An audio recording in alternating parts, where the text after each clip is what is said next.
My route into accounting was pretty unorthodox. It's fair to say that I was not particularly good at school, so I left school at 16 with very few qualifications.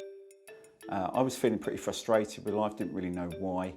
My father-in-law actually then turned around and said, "We'll pay for you to go to a career psychologist." And to my utter amazement, came away with the recommendation that I should enter a career in accounting.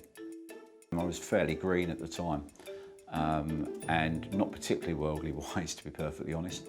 And I think that what the ACCA qualification did was give me a framework in which to enter into the business community.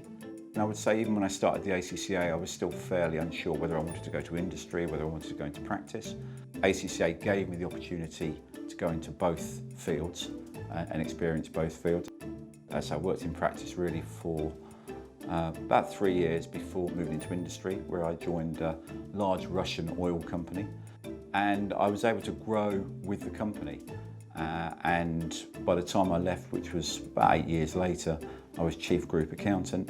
I just qualified, so all the period that I was with the Russian company, I was qualifying. And again, that was one of the great things that the ACCA did, the flexibility that it afforded me to be able to work and also study.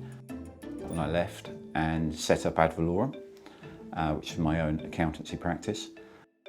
Yeah, I think one of the big things that we find with the ACCA qualification is the rounded nature of the syllabus. And we've seen many of our team grow and develop and go into areas that they wouldn't ordinarily have started off thinking that was possibly for them when they started their qualifications.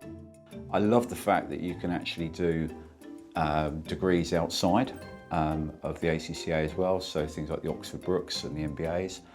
And I think today, when I'm looking for new employees, I'm really looking for students that want to take it not just as a qualification, but as a much more rounded work-life experience. So we're actually looking to recruit people with very strong emotional intelligence, with a busting passion for what they do, and a passion for our clients which can translate and will grow over the years.